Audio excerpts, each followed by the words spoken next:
Hello and welcome back to another day in the arena. It's me, it's cHB, and don't worry, this is not the deck we are playing.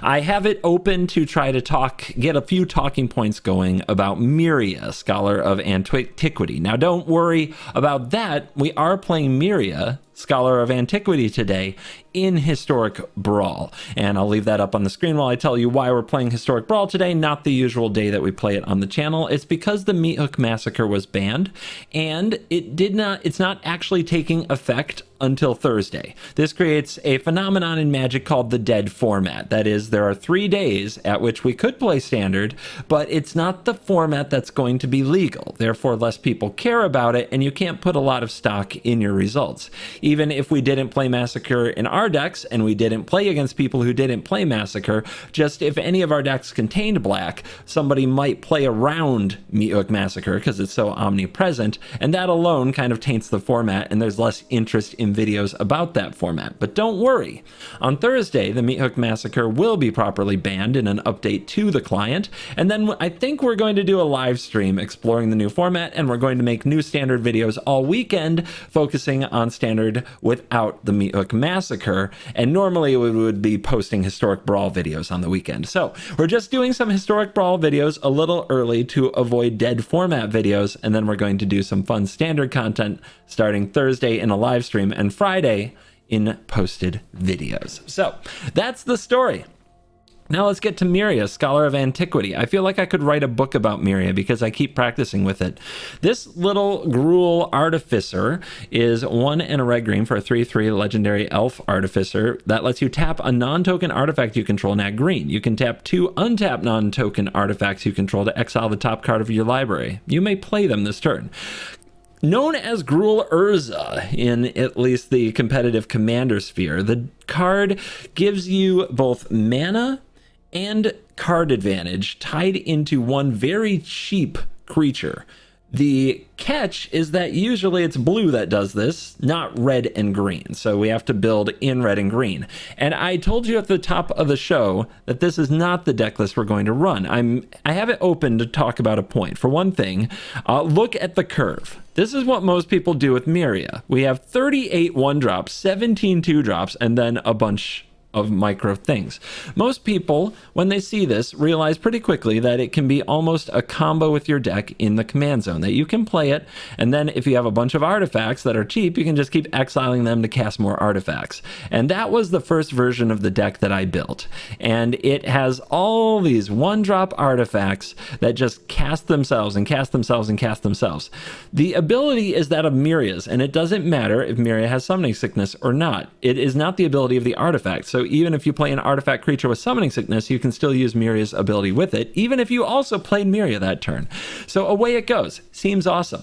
What else can you do with cheap mana, especially when Meria makes cheap green mana? You can protect Meria with Blossoming Defense and Ranger's Guile and Snakeskin Veil and, you know, do stuff like this. And then you untap next turn with Meria.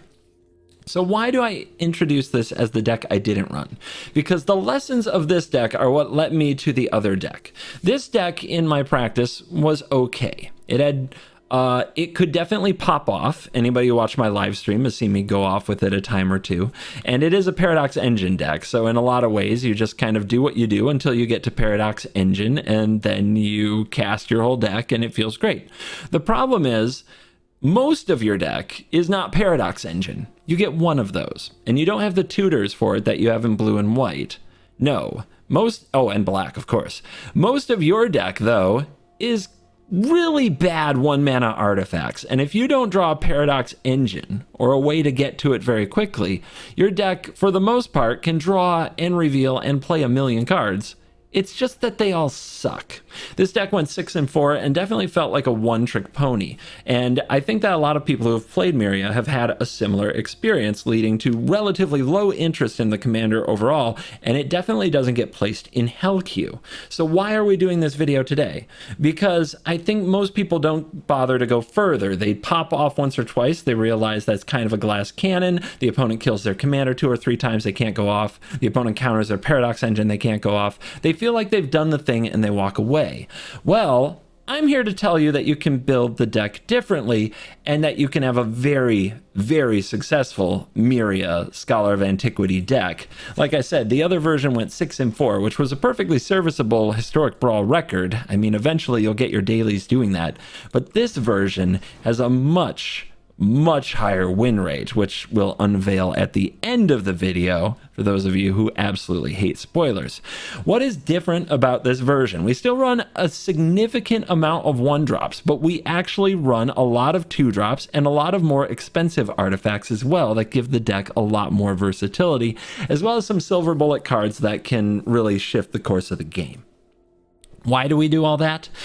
Because we realize that while Meria when it's on the battlefield can generate a lot of mana and can also generate a lot of card advantage, what Meria can't do is do those things when she's not on the battlefield. If the opponent kills your commander multiple times and you have 17 different variations of Scrabbling Claws on the battlefield, they don't tap for mana when your commander's not there. You have to recast your commander. So we build this deck closer to what the blue Paradox engines do with a whole bunch of mana rocks. And I know it seems weird because you could be playing Prismatic Prism, and what's better than a mana rock that draws a card when Meria turns everything into mana rocks? Well, it turns out actually being able to cast your spells is more important. So we have a ton of the usual 2 mana rocks that generate mana. Not many of the 3 mana rocks, mind you, but then we also do keep the 4 mana ones too, like Archive, Vessel, Key to the Archive. We play with Gilded Lotus. We play with Dreamstone Hedron, you know? We play Chromatic Ori.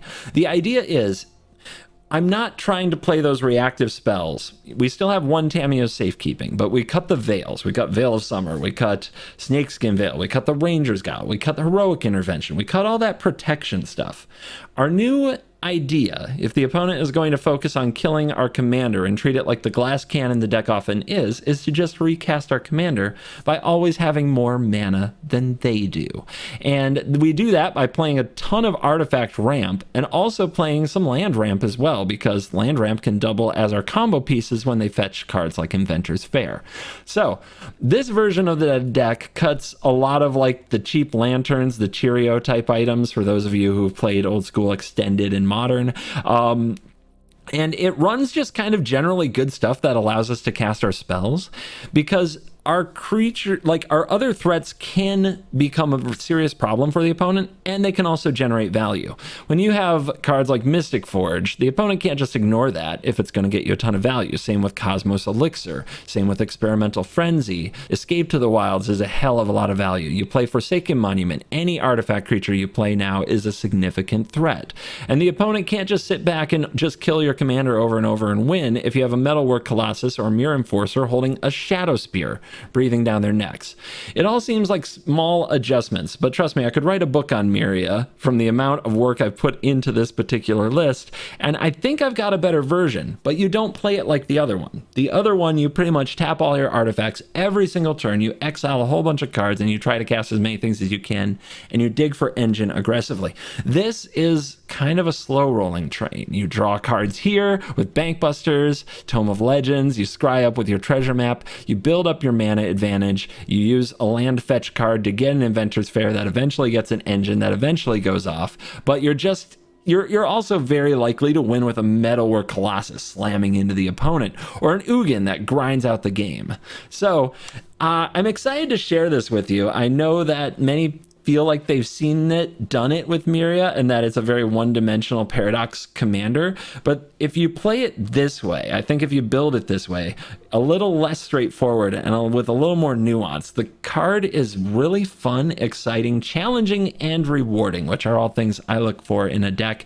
And it's Gruul. It's a non-blue deck, so you don't see me saying that about that kind of deck very often. I hope some people will try it, and at the very least, I hope you'll watch this video, because I think there's a lot of good stuff in it for how to make the most out of Meria.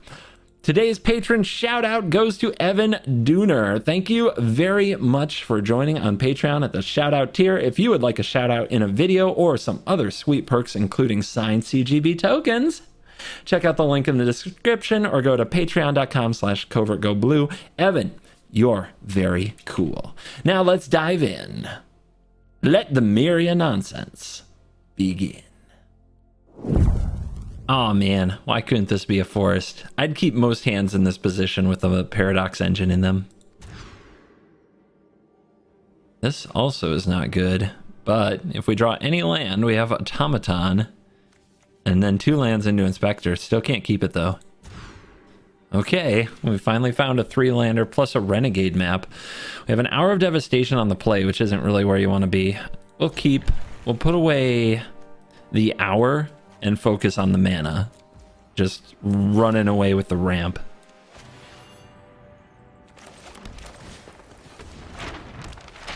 So what does this do?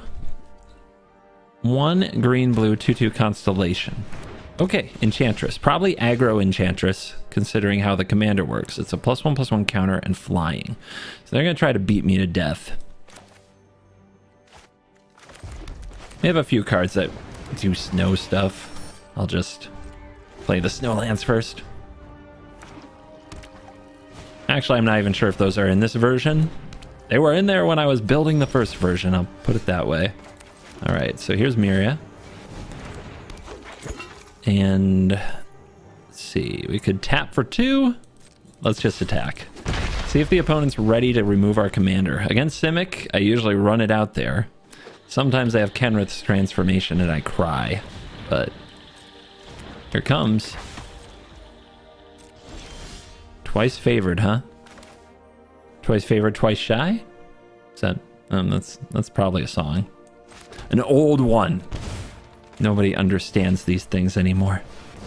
Nobody understands my age. All right, let's play the Hedron. Play the Heart. Name red. Now we got tons of mana. Let's hold this back, at least make things awkward. I'm sure they're going to play an enchantment. They're going to fly over, but let's try to make it awkward for them. Simic Ascendancy. Ooh. That's the one where you have 20 or more counters, you win the game. Let's see what you can do, opponent. Impress me. All right, it's already on 4 because of Hardened Scales. Holy crap. Maybe I don't have that much time. What's funny is we've drawn so much land. We're absolutely flooded at this stage already. We have to start exiling. We have to start exiling stuff. So does this fly until end of turn or forever? Till end of turn. So this might still block. Let's see what our top card is. March of Reckless Joy. Now when does this say? Until the end of your next turn. My next turn, you say? All right, well, we'll definitely hit a land. Let's go 7 deep. Oh my goodness. Do we need to play a chump blocker this turn? Maybe I'm supposed to. We could also exile this to go even deeper. Because if we hit Paradox Engine, we win, right? That's the idea.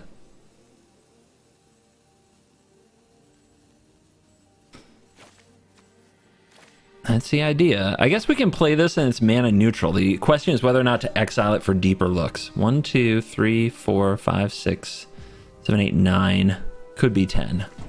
Let's go 9.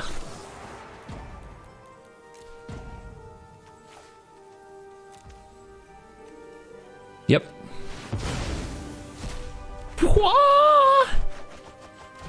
All right, we can only play 2 of them. So we gotta make it count. Do we want to play leather armor and protect this? Not really. I guess we just pass here. We could play Llanowar Elves and have mana for the future, but what do I want? I guess I want Archive Forge, or I want Kura Forge, or Kura Archive, something like that.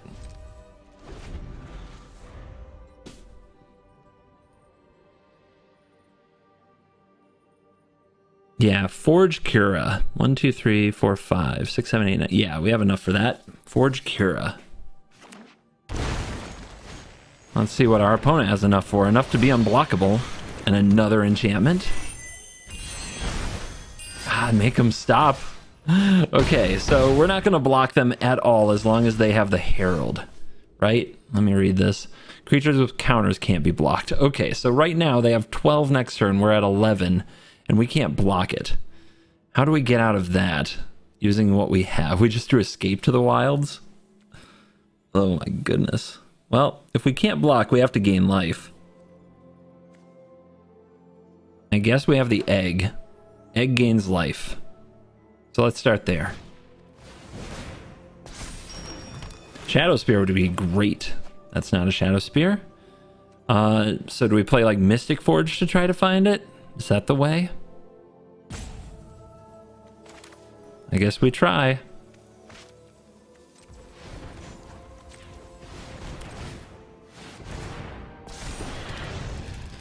Inscription tablet. Looks for land.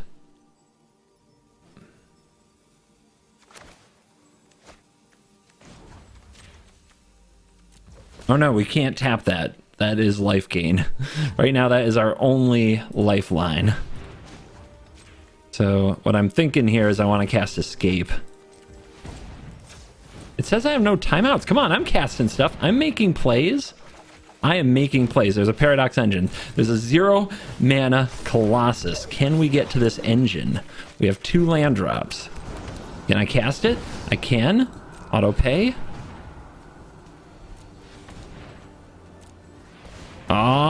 But I don't get to untap, do I? Yes, because the engine taps for mana. Okay. QQ. Tap. Exile top card. Okay, cast this. We gotta watch that timer now. QQ. Exile top card. Immortal Sun. Let's just... Nope. It's dangerous, right? So we gotta use Meria here to keep digging. There we go. Oh, this is burns! To the bottom. My timeouts have refreshed from all these game actions I've taken. I appreciate that. Thank you. Thank you, Internet. I'm glad that you work this way. Thank you, MTG Arena. All right, QQ that. There we go. We're triggering. QQ. We need a reservoir. Need a win con. I'm hyper aware, though. I'm hyper aware that the rope will be back.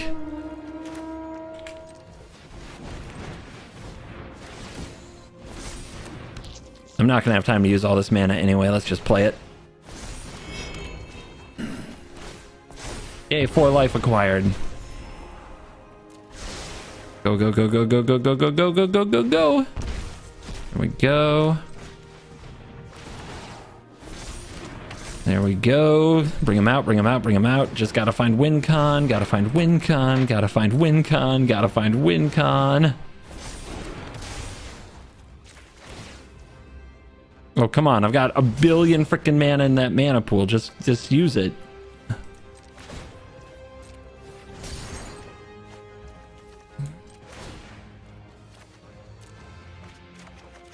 A million ways to exile our top card, too. There's a reservoir. Yes. There's the life. 19. Okay. A little work to do. No big deal. We got a demonic tutor. No big deal. 51. All right. Let's get a little extra just for a cushion. And now, with that, where'd it go? Where's my fishbowl? Finish him. Oh, Death's Door. What a hit off the Escape to the Wilds and perfect mana to execute it. Our opponent's name is BS. They sure know how this game works. They're playing Orvar, which is another kind of... It's just kind of a go-nuts commander. What do we think of this hand, though? I really wish it were on the play. I guess I'll keep it based on a Mox Amber. We have to find a land. The Foundry Inspector is good, though. The Mirror Shield can be everything we need and more. But they're probably going to run a good amount of counterspells, so we're going to have to hit a lot of land drops and generate a lot of value. I'm going to try to hold the Amber till at least it's useful. You can always start a Paradox Engine chain with it. Okay, they have ramp. They are ramping on the play. Leaves us well behind the 8 ball here. Let's hide the green mana. They don't need to know.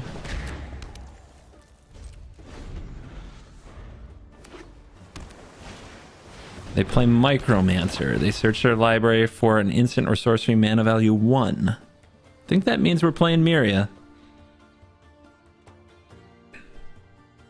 We can play the shield, but we can't equip it, right? Because we can play Mox Amber. Yeah, we can play shield, but no equips. They grab an unsummon. Ooh. Got a little elf friend?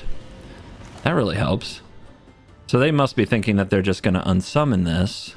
But we can do this, this, this. So it's set up for after the unsummon, and this.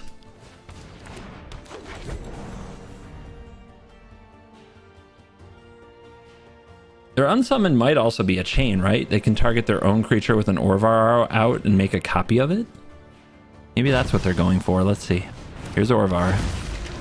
Orvar says, if you cast an instant or sorcery that targets one or more permanents you control, then create a token as a copy.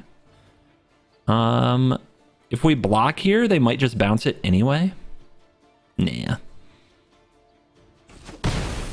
And then what they do with their Micromancer is they just keep making Micromancers and, you know, draw a billion cards.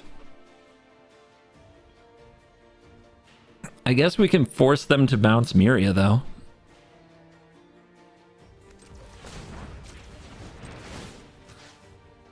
Maybe we don't even do that.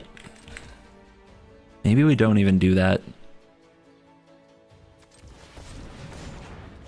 Let's go for an Inspector. Like, if they can just bounce it in response anyway, what's the point? What's the point? I have to be getting a little nervous here, though.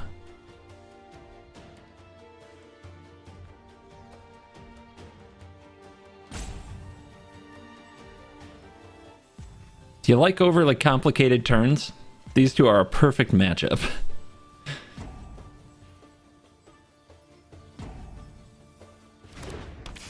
Resolves, huh?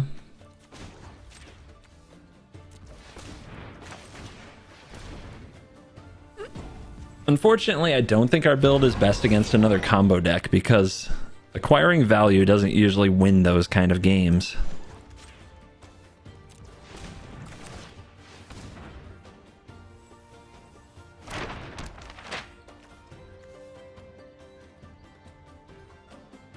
Two mana draw, 1 mana scry.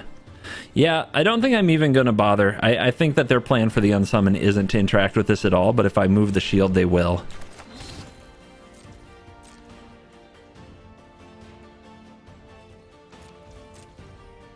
We have to get pretty lucky, I think, to draw through to engine. Yeah, they just made no play at all. With us empty-handed. Yeah, something like a Frenzy would be nice. Mystic Forge. I don't know how fast this deck wins or how it wins. I am confident it can produce an insane amount of value. But I don't know how the end game works. So I don't know if I can beat it by drawing more cards than they have or getting access to more cards than they have. Okay, here comes a Muldrifter with Evoke. So I think what the opponent can do here is draw 2, then target their Muldrifter with the unsummon, make a copy of the Muldrifter. Which is nice. It's so nice. Here it comes. Oh yeah, show me what you got, opponent. Let's actually, let's just do a little scry. Maybe we'll see the lightning bolt, the one lightning bolt in the deck, and want to do something in a moment like this before the opponent gets to do their whole thing. Okay. All right, we'll keep that. That can stay. Please tap out, opponent. Please tap out. We'll just win if we can get them to act. What else you got? Yeah. Oh crap. 2 mana, huh? I wonder what that does in blue. Does that do anything? Does that stop anything from happening ever? Does anybody ever use 2 blue mana to do something useful?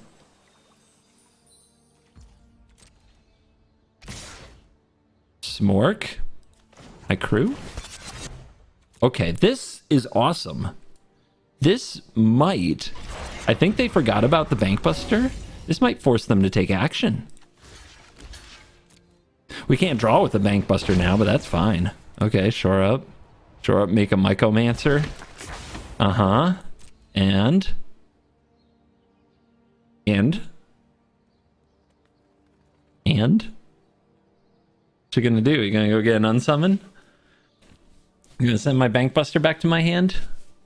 You gonna show me who's boss? It has to be one. They can't get, what's the card? Pact of Negation. They can't get that. It has to be exactly one. So they get Hypnotic Pattern. I don't know what that is. Target creature perpetually gets -2, -0. Okay. That is a thing that happens. Are you resolving this, or are you just gonna stare at your card here? So they are saving Orvar at the cost of tapping out. They might just lose the game. Wait, they're targeting their Muldrifter to draw 2 more? The greed. Wait. Oh, one creature gets it perpetually, the other just gets it. Okay, whatever. Yep, can't draw with this now. It has Summoning Sickness. We take 4. Our opponent tapped out completely. They will discard to hand size, and the only card that will save them now is Pact of Negation. Did you not see me scry to the top? Did you not know it was over?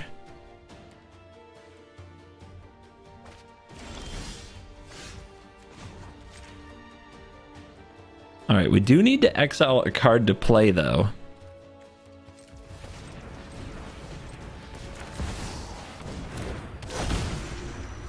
Doable. Should be doable. That is good. That'll do. All right.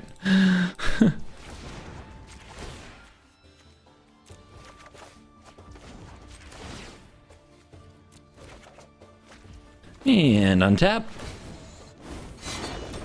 And again. Yeah, oh, it's over. Opponent can pretend it isn't. And they can sit and watch if they want to. But they're a spectator in this game now. Don't tap out against me, Blue Mage. What are you thinking? The first sliver. Cascade, sliver spells have cascade. I'm partial to the 4th sliver myself. That was my favorite.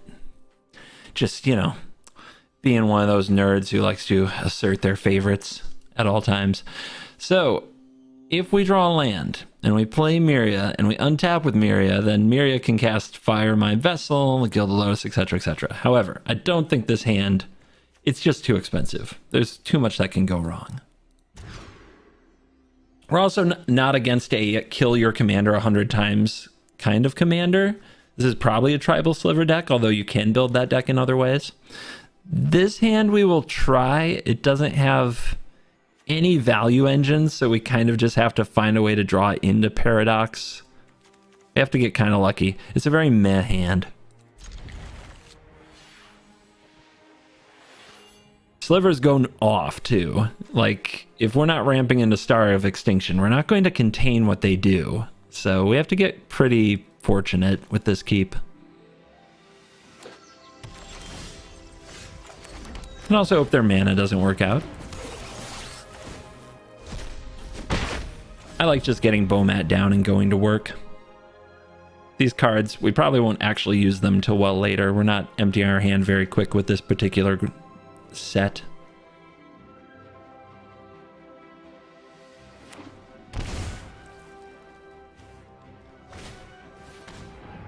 Duress? I wonder what they'll take. I think Ecologist's Terrarium is of particular value here. You should definitely take it. Don't let me just search my library for a land. Who do you think's in charge here? The key? It's a lot of respect for a card I barely care about.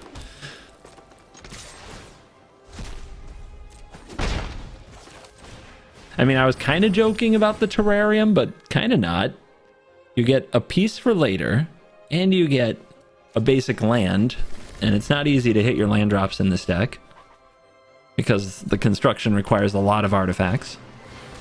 Our opponent's cultivating. So next turn, they're probably going to cascade into, we'll see.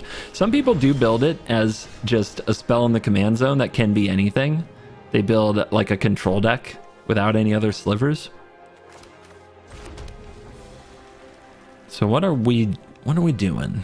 If we play you and the opponent cascades, they might not be able to kill you. We can also play you and cast Cold Steel Heart. We can play you, cast Tome, and cast Amulet. We can just play Relic now and have more mana next turn. Relic's pretty good, and we can get out Amulet. Yeah, let's go for it. Let's have a lot of artifacts available when we finally play our commander. See what our opponent gets from their first sliver. We always remember our first sliver, don't we?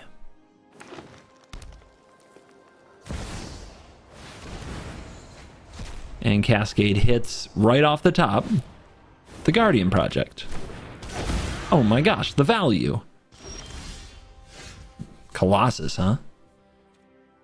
Colossus is a pretty good one. We're probably going to get that on the field. All right, Meria.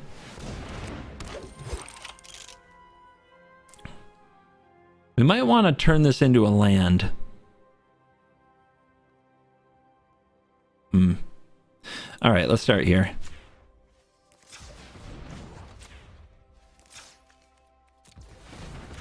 Go blue. Make red because it's usually easy for this deck to get green.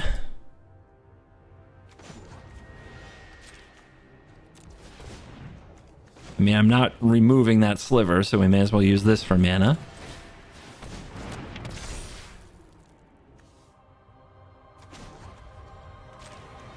You do this, we play this. Brawl. Then we do this, tap this, make green, then sack it. And we'll search our library. I'll just grab another forest just in case something happens to Meria here. We'll hit our land drop. All right, good turn. Good turn. Opponent asked to navigate a 10-10, who is standing right there going, "You shall not pass." And they know we have a meteor golem coming down.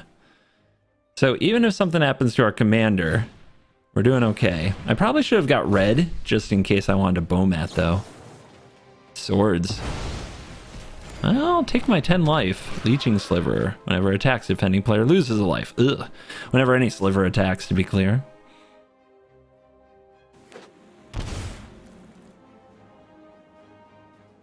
Did they have to hit swords randomly?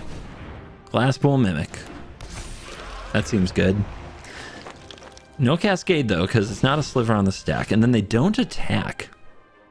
Interesting.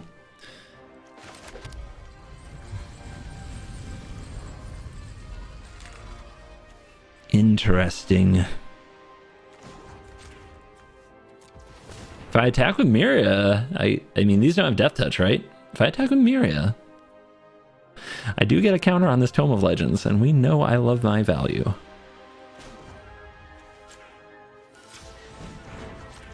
Get used to manual taps. It's always going to ask you. You'll see. All right, so if I kill this, they just cast it again if they have the untapped land, right? But still think we go for it. It's on red, right? It is. Okay. Besides, the Cascade giveth, the Cascade taketh away. They left it in the graveyard. That's whack. That is nonsense, and we all know it. They take it. That is nonsense, and we all know it. Do I draw these cards? We'll still have 2 mana. Yeah, I guess so.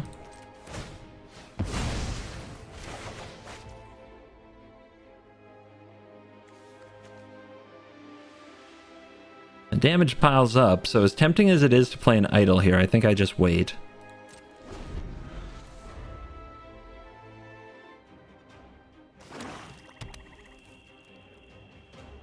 I had the mana to recast that first sliver and Cascade too. And go for a Helix. If we tap this now, like, I want to draw really bad, but I have to tap the Golem to do it. We're at 35. Let's stop being a pansy. Watch, I die. Engine. Okay. How are we doing on mana? Do we have enough to really go here? Grave Shifter, I see. When it enters, you may return it to the hand. Look at the value. 2, 3, 4, 5. 1, 2, untap. 1, 2, 3. Yeah. Oh no! My Thoughtseize! They dodged a bullet and they know it. They dodged a bullet and they know it. Alright, we go down to 29. Gilded Lotus off the top with the engine. That's really good. Now, Intervention gets Buried Ruin. Buried Ruin gets back Engine.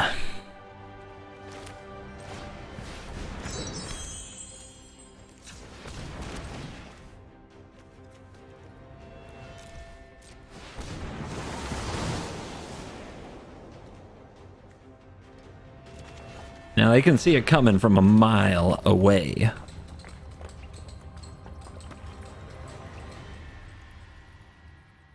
And you know what? That's just fine. Make them find a way to stop it.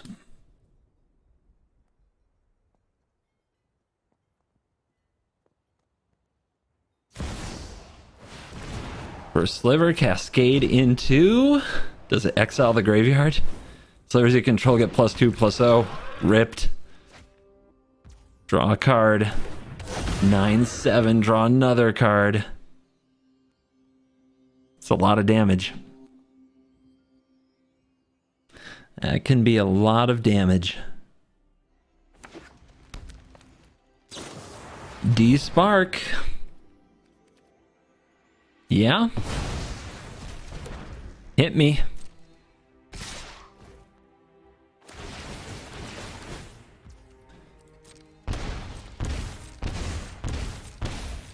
$23.10. We are not dead. All right, give it back. What you took from me will be recovered.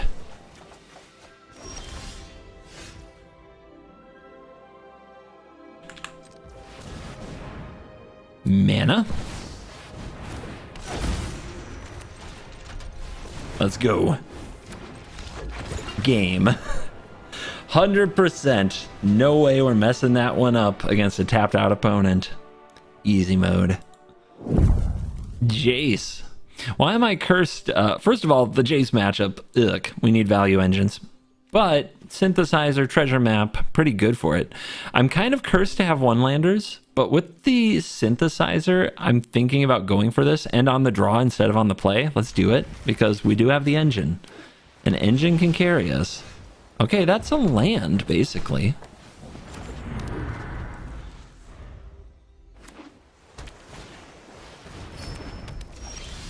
Ooh, and we draw another one, so we don't even have to use it right away. So I think do we get the map down, or do we try to set up for Relic next turn? It's a good question. They're going to Jace next turn, and we can't even pressure it. Maybe I'm supposed to play the Reactor before the Jace ultimates, right? Nope, it's creature and player. Yeah, the fact that they're going to ramp into Jace here, we're going to be so far behind, we're not even going to be able to do anything. So I guess we have to have Meria next turn. Let's see if we hit a land with Synthesizer. That would be lucky. Lucky is good.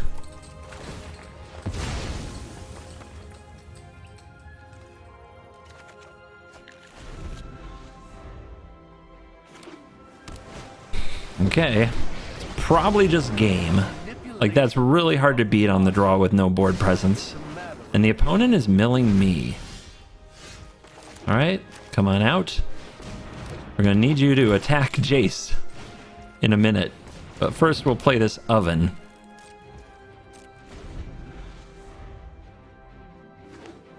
We do have Engine and Relic in hand.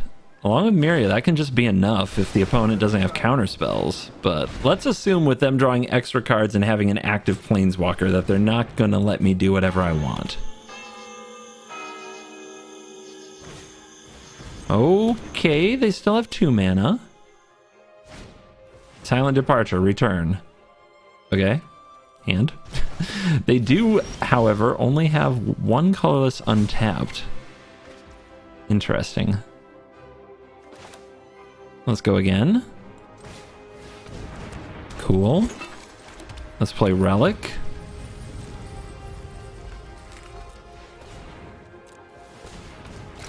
So this taps for 2.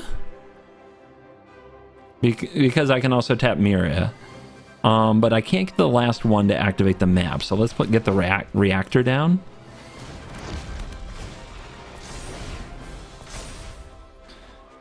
I mean, if I can somehow get this engine on the field. What if the opponent's just a mill deck and they don't understand the glory of counter magic? Patient rebuilding. This seems like a mill deck. Are you going to bounce this again? Because if you do, I can get the engine down. Oh my goodness. We'll go hand. They've got 1 mana open. They've got 1 mana open?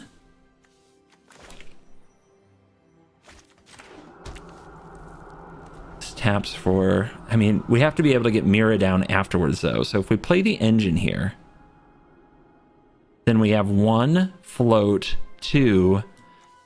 It's not enough. So I do have to resolve this first, but if I do, we can get this. Oh, they had nothing. I mean, what could do it? I don't think anything. Okay. No, I don't think anything.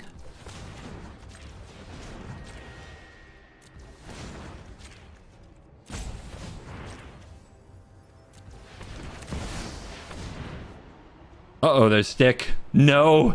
No! Cool. Okay, so they have like a bounce spell for Meria, I think. So let's add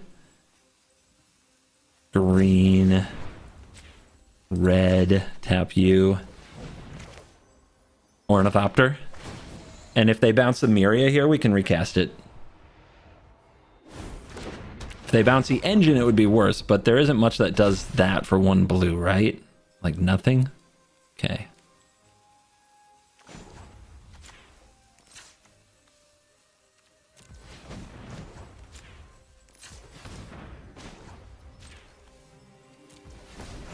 All right, this is gonna be slow, is what you're telling me here. We need enough artifacts.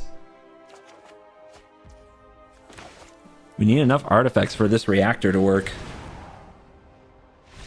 Okay, well, they're not gonna sit through it and make me find it, but basically between Mira exiling stuff and the mana we're generating with the relic, and yeah, we should be able to do it. Like, we should be able to combo off from there if they can't find the way to stop it.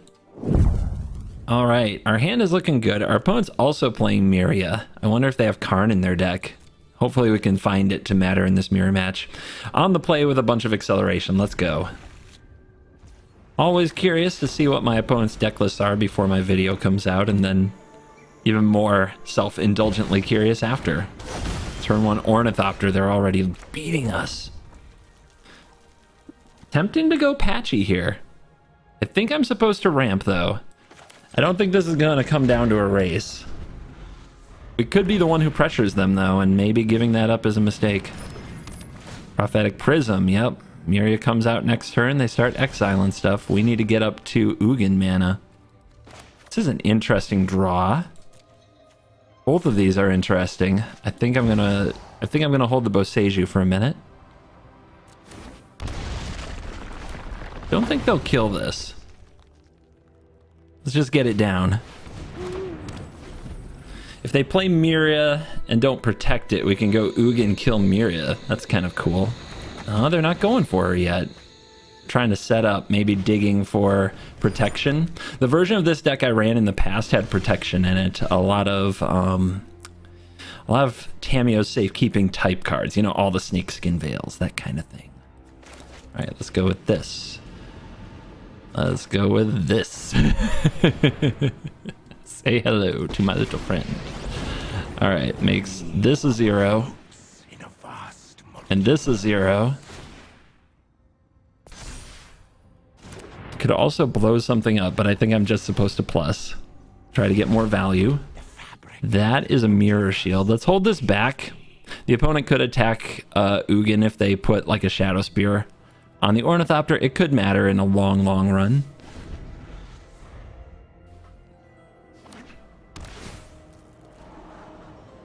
Opponent scrying into the void. I assume their commander's coming out. There's the spear. Told you. Now let's see what they do. I really want to find my Karn. Karn doesn't turn off Meria, though. Meria's abilities still work. No, they're holding. Interesting. They do not want to deploy until protected. Gutsy. Very gutsy. All right. Well, this is a good card to draw. Let's go for 2.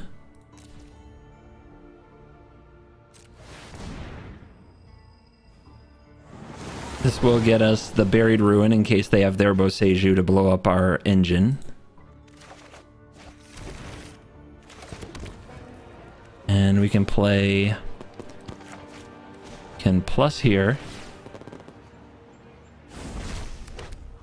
And play our reactor. I think we can do some attacking. There's our first charge counter. Yeah, I think these guys can rumble. Let's try to at least threaten a little damage here. So if we play Meria next turn for 2. 1, 2, 3, 4, fetch. 1, 2, 3, 4. We can cast engine. We still need something to play to start the chain. We need a like a 1. Actually, any artifact 3 mana or less off the top should do it. If I'm doing my math right. Don't always. All right, they've got their Ugin. They're pumping mana into it. Let's see what happens this turn. It's going to get exciting. Just a plus. Okay. Are they out of mana? I don't see mana. I do not see mana. And they scoop. Okay, I guess they are confident I got it. We'll take their word for it. It looks like our opponent is here to be a master of werewolf aggression. Our hand is bad and slow and on the draw, so we got to mulligan it. This doesn't have green. We'll have to draw it. We're really relying on Shadow Spear to do everything, but we'll give it a try.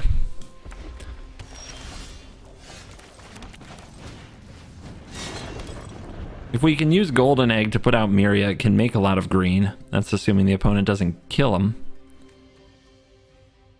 Don't like our chances, but our opponent is also on Double Mountain, and this is a good draw. Because this little critter can outscale the werewolves. So let's get it on the field.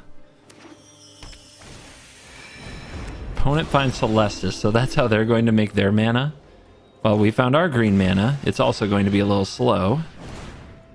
But we're getting to be in a really good spot. I think the opponent will have haste creatures, but I think they'll all be bigger than a 2/2, so let's attack. Well, we both kept awkward hands, which doesn't happen in Brawl too much. Most of the time with the free mulligan and with knowing your opponent's commander, you don't end up with 2 players having tough hands, but here we are. I think I'm probably just taking 2 to get this down. What are we doing with the rest of our turn? We can play the Archive. We can play Meria and play Archive. And then play Bankbuster. Could also get down Reservoir.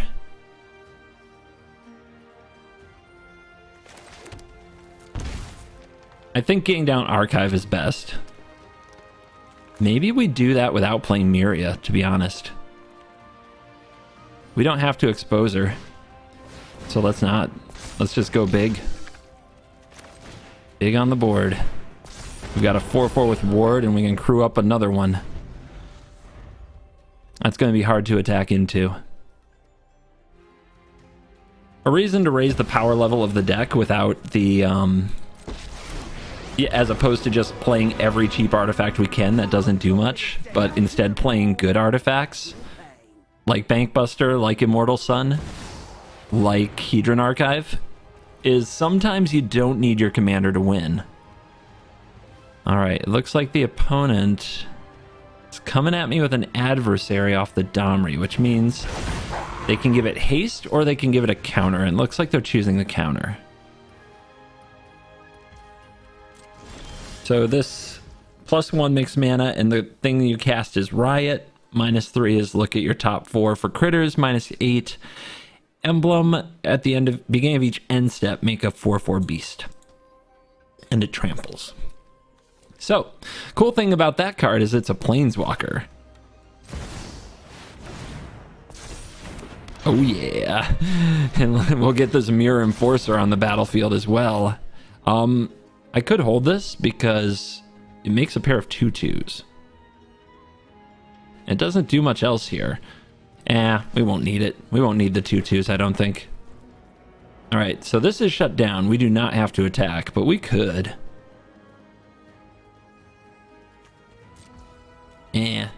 Defense. We are a freight train. We are now drawing all kinds of extra cards.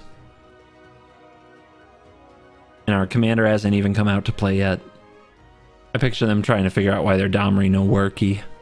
Maybe if I touch the Immortal Sun over and over and over, they'll get the hint. Yeah, your planeswalkers don't work. That's the way that card goes. Ooh, coming in. Coming in, huh? Sure. Automaton will block. Let's see what you got. Very impressive. Okay. So they can get rid of an artifact. They're going to get rid of the sun. Clever. Clever. Shadow Tormod's Crypt right there. Now you're just going to make me attack Domri. Domri will not thank you for this. You're gonna hurt when this is through.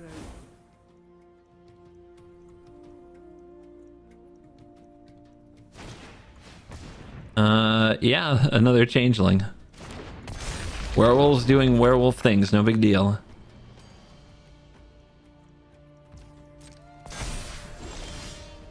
Leather armor. Let's start here.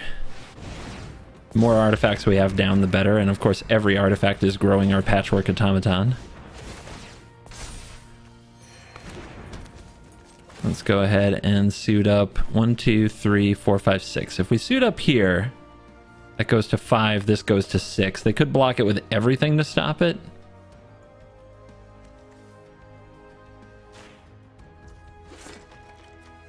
I guess we'll make them do it.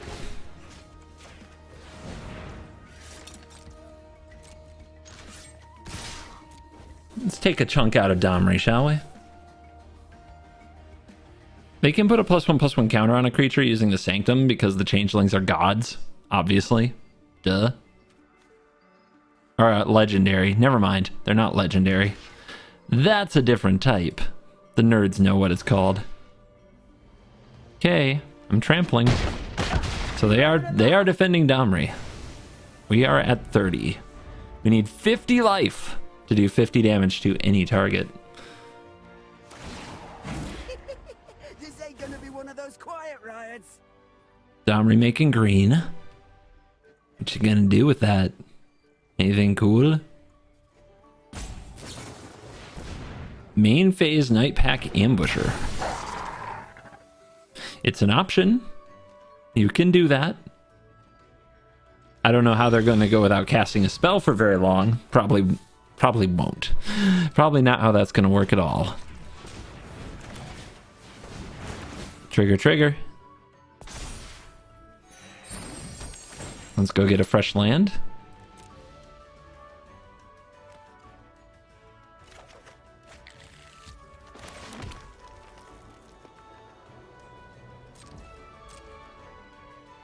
Let's continue the pressure on Domri. See if the opponent wants to do anything about it.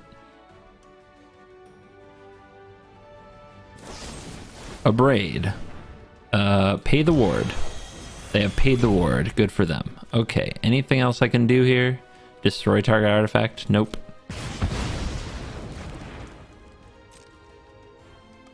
And a chump. Yeah, they are defending Domri till the end. Let's see if they left anything for Meria. Go to 33. Let's see, 1. We have mana to draw with the Bank Buster. Let's go ahead and suit up the armor. Let's go ahead and equip the spear. Make this a very difficult creature to interact with. Let's hold up the Bankbuster activation. Let's just say go. Now we could exile cards from the top of our deck, and I think if you're desperate to go off that turn, you make plays like that. This version is a much slower take on the deck. We're just trying to get ahead and keep getting more and more ahead at every turn without overreacting. So we could exile like 4 cards that turn and hope to play them, but they might be expensive and they might be situational. So let's just save those activations. Let's save those triggers. Our opponent made mana and cast nothing. Maybe they're passing the turn now to make use of the day-night stuff with Night Pack Ambusher.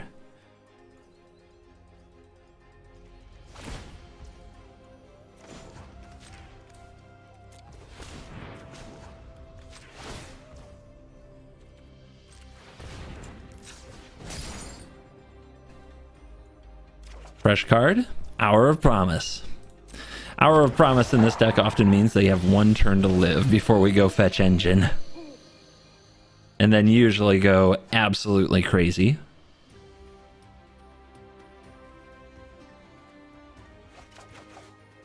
Veil off the top.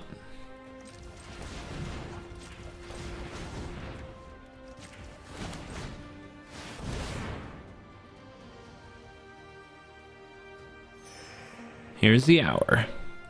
Into the library. We grab the Buried Ruin in case they do something to the engine, and the Adventurer's Fair to get the engine. Alright, what else do we want to do?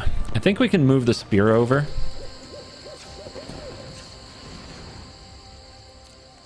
Where are you? There you are. Alright. Spear. Equip to the automaton. Make them deal with that. It's a lot of ward. This equips for free, but we'd be leaving this alone, which might matter. And I don't think I need the extra toughness. We're also really absurdly close to the 50 life. Just something to remember. So we could sack this. We could go to 47. If we could cast 3 spells this turn, we can win. Ah, man. Actually, I already cast 1. We need 2 more. I already played a land for turn. Actually, you need to get to 51. We'd need 3. I think we just pass and be patient.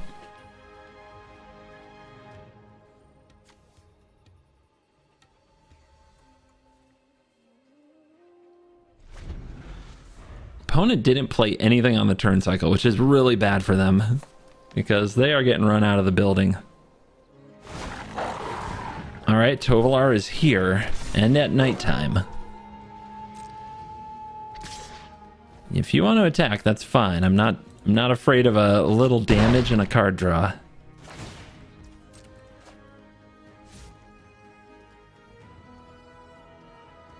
At least Tovolar got to live its, you know, best life. Tovolar got to live the nightlife. What is this? A favorite enemy enters the battlefield. Note the most prevalent creature type in opponent's library. That's gotta be Construct. Target creature you control fights up to 1 target creature you don't control. Whenever a creature an opponent controls of the noted type dies, put a counter on a creature you control. So they're gonna fight Mira. Okay.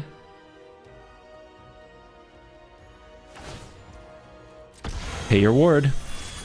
Alright, let's do colorless. Let's do draw. I got a Gilded Lotus, huh?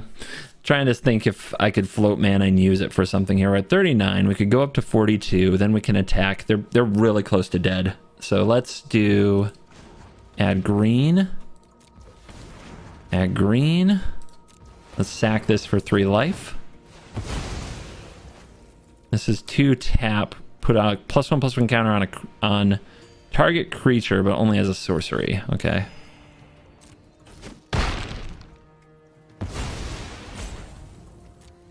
Yeah, I don't think we're going to need Engine, and I don't think we're going to need Meria at the end of the day.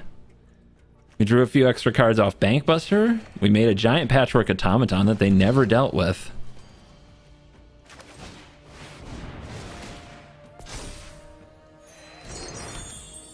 And we just got in there. Shadow Spear, Aetherflux Reservoir is a combo all on its own, guys. You don't need a lot more.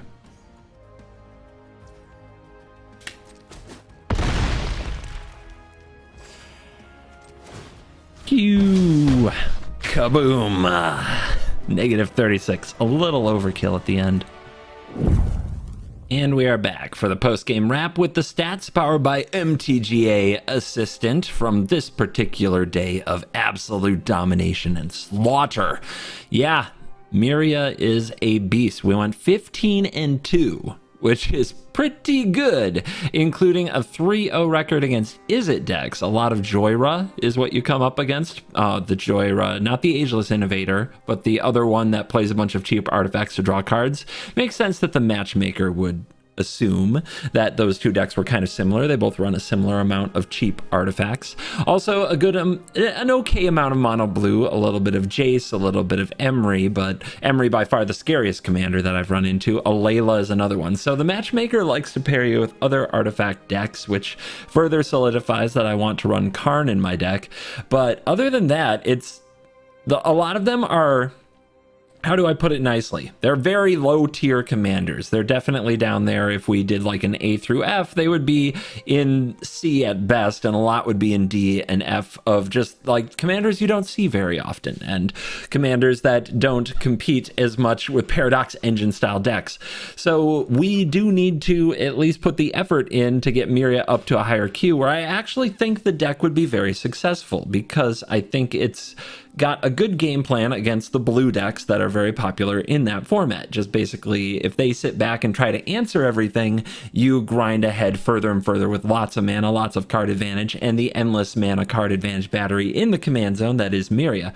So I want that competition. I'm kind of hungry for it. Looks like I may not be able to do it myself. So if you have some of these cards lying around and you want to dive in and play some Meria on ladder and maybe put up some big win rates to help me get this into Hell Q, or at least right below Hell Q, I would really appreciate that, because it deserves to be there. When you stop trying to do kind of the obvious, look how many artifacts I have, and lean more into the here's all the good cards I can draw and the many ways they can beat you, the deck becomes very, very powerful. And of course we are playing a Paradox Engine deck, which means it's like basically playing Magic with a loaded bomb that we could draw at any time. That just goes off and we walk away in a huge explosion behind us, action hero style. Thank you for watching this video. As always, I will see you in the next video, and for you standard enthusiasts, don't worry, when Meathook Massacre ban takes effect, we'll be back into standard, and for you historic Brawl fans, we usually do it every Friday, just launching them a little early this week because of the upcoming ban of Meathook Massacre. That's that. You're cool.